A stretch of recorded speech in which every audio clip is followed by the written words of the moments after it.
មានអ្នកណាខួតចិត្តបានស្រកលយ៉ានដូចពេជ្រក្នុងកែវនេត្រាបេះដូងសូមឆ្លើយជាចម្លើយក្តីស្នេហាសូមអូនមេត្តាទទួលស្នេហាអូនជាគ្រូពេជ្ររបស់បងជាគម្រោងមានតម្លៃក្នុងបេះដូង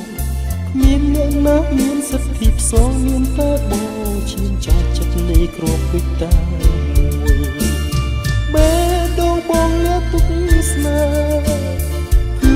មានតែរូបអូនទេ